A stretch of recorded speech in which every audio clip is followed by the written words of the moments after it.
Anda tahu mengapa kita harus mencegah perkawinan anak-anak? Perkawinan anak-anak atau juga disebut dengan children marriage itu sangat berbahaya bagi masyarakat kita. Mengapa itu berbahaya? Paling tidak ada 5 dampak buruk dari perkawinan anak. Yang pertama, perkawinan anak itu selalu membawa kepada terjadinya perceraian. Hampir dapat dipastikan perceraian di Indonesia yang tinggi ini salah satu penyebabnya, bahkan penyebab utamanya itu adalah karena mereka menikah pada usia yang belum dewasa. Perkawinan anak itu adalah perkawinan yang terjadi ketika seseorang itu masih berusia anak-anak, yaitu di bawah 18 tahun. Karena kesepakatan nasional maupun juga undang-undang internasional kita menggariskan bahwa kedewasaan seseorang itu baru dicapai pada usia 18 tahun.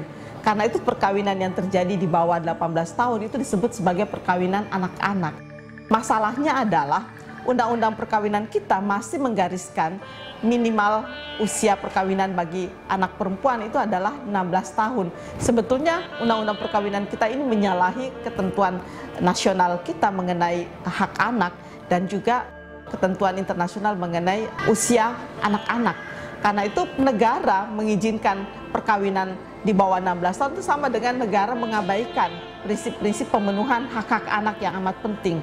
Tadi saya katakan salah satu dampak buruk dari perkawinan itu adalah perceraian. Kalau kita melihat angka perceraian yang tinggi di Indonesia dan kita melihat fakta di lapangan, itu salah satu penyebabnya adalah karena mereka menikah pada usia anak-anak. Dan perceraian akhirnya menyebabkan banyak masalah-masalah sosial yang terjadi berikutnya, berentetan dengan perceraian itu tadi.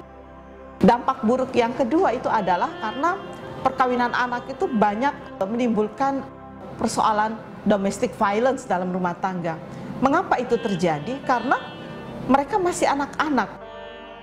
Perkawinan membutuhkan kematangan, bukan hanya kematangan fisik, tapi juga kematangan psikis, kematangan mental, kematangan sosial, bahkan kematangan spiritual. Karena itu perkawinan bukan hanya sekedar urusan biologis. Inilah yang perlu dipahami oleh banyak kita, karena perkawinan anak-anak itu banyak sekali menimbulkan problem domestic violence, kekerasan dalam berbagai bentuknya di masyarakat. Dan yang ketiga, perkawinan anak itu menyebabkan terjadinya problem-problem sosial seperti HIV/AIDS, kekerasan seksual dan sebagainya, karena mereka belum tahu terkait dengan apa itu hak-hak seksual dan bagaimana memenuhi hak-hak seksualitas dalam kehidupan manusia. Ini juga banyak sekali problem. Dan yang keempat yang paling problematik menurut saya adalah bahwa perkawinan anak itu juga menimbulkan masalah-masalah terkait dengan kesehatan reproduksi. Ini kasus-kasus yang terjadi di masyarakat ini sungguh luar biasa, bagaimana anak-anak, terutama anak perempuan yang belum dewasa secara fisik, itu juga menghadapi problem dalam kehidupan rumah tangga adalah terkait dengan penggunaan organ-organ reproduksinya itu.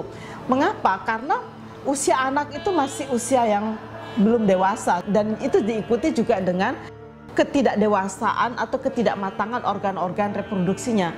Mereka anak-anak yang masih sangat muda usia itu hamil dan itu berisiko dengan organ-organ reproduksinya. Terjadinya kematian ibu melahirkan, juga kematian bayi-bayi di Indonesia itu antara lain salah satu dampaknya adalah karena perkawinan anak-anak, perkawinan di bawah umur, perkawinan di bawah usia 18 tahun. Ini kalau kita melihat bahwa secara psikologis atau secara medis bahwa kehamilan, melahirkan itu membutuhkan organ-organ seksual yang matang. Karena itu dalam banyak kasus ketika anak-anak itu sudah hamil, melahirkan pada usia yang sangat dini itu sangat berisiko pada organ-organ seksualnya dan ini menyebabkan timbulnya berbagai problem terkait dengan kesehatan reproduksi mereka. Saya melihat bahwa di Indonesia ini problem kesehatan reproduksi itu lebih banyak dipicu oleh perkawinan anak-anak. Dan yang kelima, tingginya perkawinan anak itu juga menyumbang pada tingginya kematian ibu melahirkan di Indonesia, tingginya AKI. Karena itu saya kira Kementerian Kesehatan, ya BKKBN, ini mempromosikan tentang penghapusan perkawinan anak-anak dengan jalan mengusung perubahan salah satu artikel, salah satu pasal dalam undang-undang perkawinan kita tentang usia minimal bagi perkawinan. Kami mengusulkan bahwa usia minimal perkawinan bagi anak-anak remaja kita adalah minimal usia 19 tahun. Dan itu usia yang sama bagi anak laki dan anak perempuan. Bahkan satu survei yang dibuat oleh UIN tahun 2005 menjelaskan bahwa usia ideal perkawinan itu adalah 21 tahun. Karena itu, apa yang harus dilakukan oleh pemerintah dalam hal ini adalah bagaimana membuat pendidikan gratis itu terjangkau oleh semua pihak. Sehingga tidak ada anak-anak, baik anak laki maupun anak perempuan, yang putus sekolah dan putus pendidikan di tengah jalan. Karena kita berharap bahwa mereka akan menikah setelah mereka menyelesaikan pendidikan minimal SMU. Sehingga mereka punya bekal pendidikan, punya bekal keterampilan yang akan mengantarkan mereka menjadi ibu, menjadi ayah yang lebih bertanggung jawab dalam kehidupan sosial mereka.